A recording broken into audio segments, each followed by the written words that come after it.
ಇದನ್ನು ನೋಡಲಾರೆ ಕೃಷ್ಣ, ಮಾಧವ, ಇದನ್ನು ನೋಡಲಾರೆ.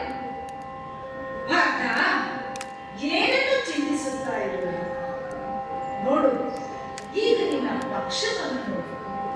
ಜ್ಯೇಷ್ಠ ಭ್ರಾತೃ ನಿಶ್ಚಲ ಭ್ರಾತೃ ಭೀಮ, ನಿನ್ನ ಅನುಜರನ್ನು ನೋಡು, ನಿನ್ನ ಬಂಧು ಬಾಂಧವರನ್ನು ನೋಡು. ಪಾರ್ಥ, ಇದರಲ್ಲಿ ಅನೇಕರದ್ದು ಬುದ್ಧಿವಾಗುವುದು ಯುದ್ಧದಲ್ಲಿ. ಇದನ್ನು ನೋಡಿದರೆ ನಿನ್ನ ಹೃದಯ ದುರ್ಬಲವಾಗುವುದಿಲ್ಲವೇ? ಹೀಗೂ ಯೋಚಿಸಿ ನೋಡು. ಅನುಜ ದುರ್ಯೋಧನ ದೋಷವೇನು? ದುಶ್ಯಾಸನ ಪಾಂಚಾಲಿಯ ವಸ್ತ್ರವನ್ನು ಎಳೆದು ಅವಮಾನವನ್ನು ಮಾಡಿದ್ದೇ ಹೌದಾದರೆ ನೀನು ಕೂಡ ಮಾಡಿದ್ದೀಯೇನು? ನಿನ್ನ ಅಗ್ರಜನ ಆದೇಶವನ್ನು ಕೇಳಿ ಆಕೆಯನ್ನು ಅವಮಾನ ಆಗಲು ಬಿಟ್ಟಿರ್ವೆಯಲ್ಲ, ಇದು ಅಪರಾಧವಾಗಲಿಲ್ಲವೇ ಪಾರ್ಥ? ಹಾಗಾದರೆ ಯಾವುದು ಸರಿ, ಯಾವುದು ತಪ್ಪು? ನಿನಗೆ ನಿನ್ನ ಪಕ್ಷದಲ್ಲಿ ಧರ್ಮ ಕಾಣಿಸುತ್ತಾ ಇದೆ ಪಾರ್ಥ? ಸತ್ಯವನ್ನೇ ಹೇಳುತ್ತೇನೆ ಮಾಧವ. ನನಗೆ ಎರಡು ಪಕ್ಷಗಳ ಧರ್ಮವೂ ಕಾಣುತ್ತಿರುವುದು, ಅಧರ್ಮವೂ ಕಾಣುತ್ತಿರುವುದು. ನನ್ನ ಅಂಗಾಂಗಗಳು ಕಂಪಿಸುತ್ತಾ ಇವೆ, ನನ್ನಲ್ಲಿ ಶಕ್ತಿಯು ನಶಿಸಿ ಹೋಗುತ್ತಾ ಇದೆ ಕೃಷ್ಣ.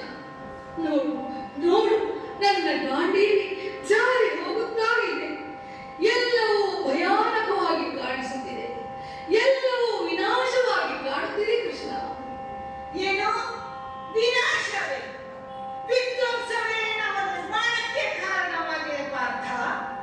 ಮರದ ಒಂದು ಶಾಖೆಯನ್ನು ಕತ್ತರಿಸಿದರೆ ಎರಡು ಶಾಖೆಗಳು ಜನ್ಮ ತಾಳುತ್ತದೆ. ವಿಧ್ವಂಸದಿಂದ ಅದು ಹೇಗೆ ಭಯಭೀತನಾಗಿರುವೆ? ನಾಳೆ ಮತ್ತೆ ನಮ್ಮ ನಿರ್ಮಾಣ ಎನ್ನುವುದನ್ನು ಮರೆಯದಿರು ಪಾರ್ಥ. ಈ ಸತ್ಯವನ್ನು ತಿಳಿ, ಶಸ್ತ್ರವನ್ನು ಎತ್ತಿಕೋ, ಯುದ್ಧವನ್ನು ಮಾಡು. ಎತ್ತಿಕೋ ಶಸ್ತ್ರವನ್ನು, ಎತ್ತಿಕೋ ಪಾರ್ಥ. ನಾನು ಹೇಗೆ ಶಸ್ತ್ರವನ್ನು ಎತ್ತಿಕೊಳ್ಳಲಿ ಮಾಧವ? ಇಲ್ಲಿ ಎಲ್ಲರೂ ನನ್ನವರೇ. ಅವರನ್ನು ಹೇಗೆ ವಧೆ ಮಾಡಲಿ ಹೇಳು? ಇವರನ್ನು ವಧೆ ಮಾಡುವುದರಿಂದ ಸ್ವರ್ಗ ಪ್ರಾಪ್ತಿಯಾದರೂ ಅದು ವ್ಯರ್ಥವೇ ಮಾಧವ.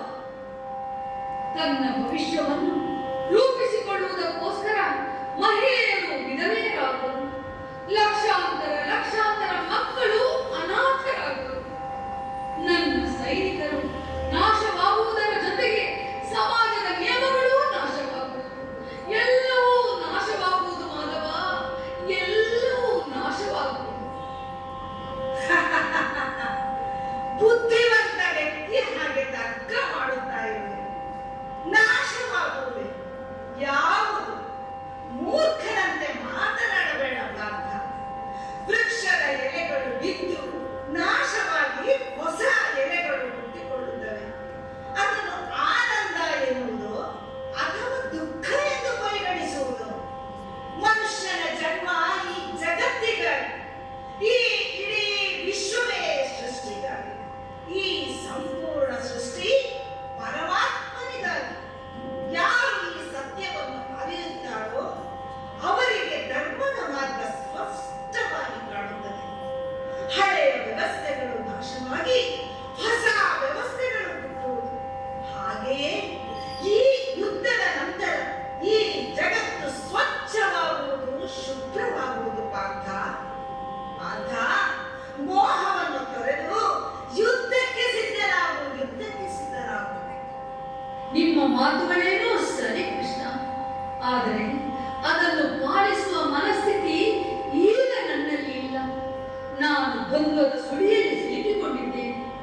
ನನ್ನನ್ನು ಇದರಿಂದ ಪಾರು ಮಾಡು ಕೃಷ್ಣ, ನನಗೆ ಸಹಾಯ ಮಾಡು ಮಾಧವ.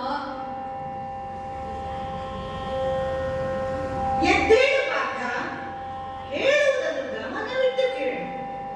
ಈ ಜಗತ್ತಿನ ವಾಸ್ತವಿಕತೆಯನ್ನು ತಿಳಿದುಕೋ. ಈ ಜಗತ್ತು ಎಂದರೇನು ಗೊತ್ತಿದೆಯೇ ನಿನಗೆ? ಮಾನವರು, ದಾನವರು, ಪಶು ಪಕ್ಷಿಗಳು, ಜಂತುಗಳು, ಕೀಟಗಳು, ಸಕಲ ಚರಾ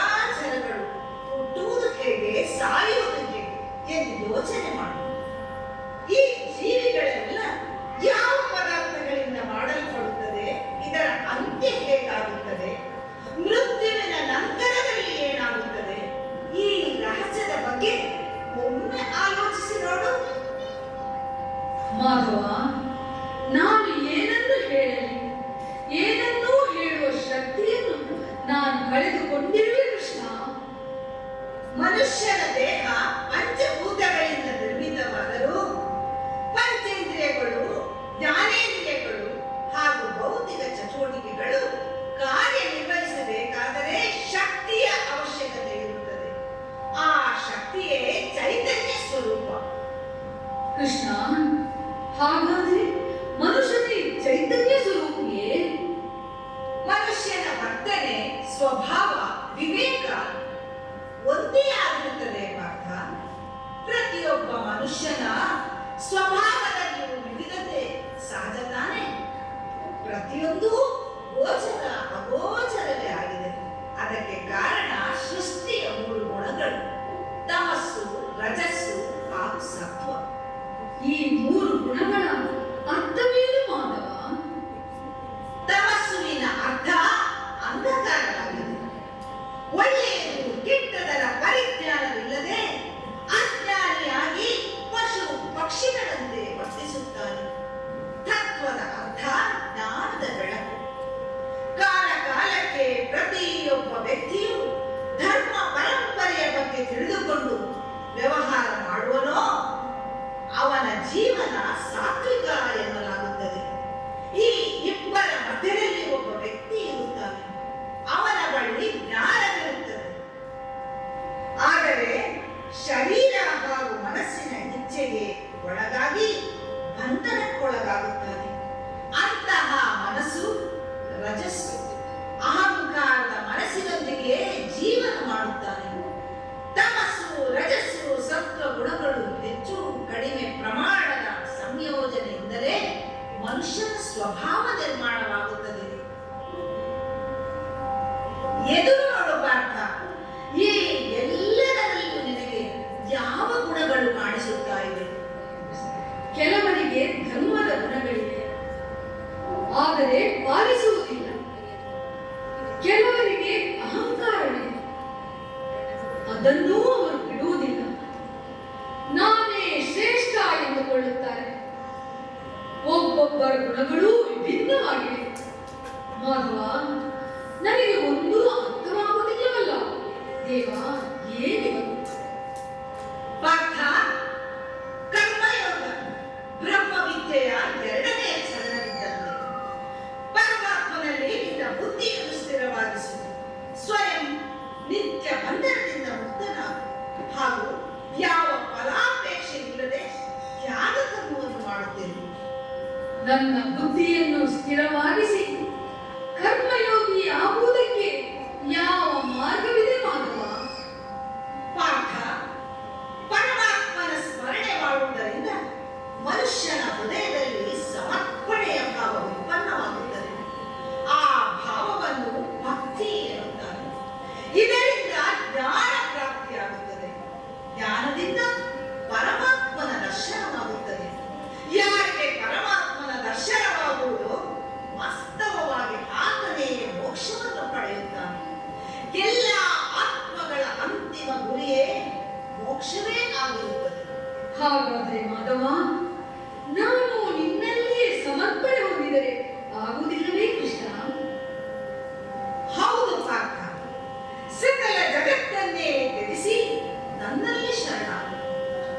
ನಾನೇ ಜಗತ್ತು, ನಾನೇ ವಿಶ್ವದ ಪ್ರತಿ ಕಣವು, ನಾನೇ ಸೂರ್ಯ, ನಾನೇ ಚಂದ್ರ, ನಾನೇ ಬೆಳಗುವ ನಕ್ಷತ್ರ, ನಾನೇ ಚಲಿಸುವ ಗ್ರಹಗಳು, ನಾನೇ ಆತ್ಮ, ನಾನೇ ಪರಮಾತ್ಮ.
ನಿಮ್ಮ ಜ್ಞಾನ, ಶಕ್ತಿ, ಐಶ್ವರ್ಯ ನೋಡ ಬಯಸುತ್ತೇನೆ ಗೋವಿಂದ. ನನಗೆ ದರ್ಶನ ನೀಡುತ್ತದೆ, ದರ್ಶನ ನೀಡು. ಕರುಣಿಸು ಮಾನವ, ಅಚ್ಯುತ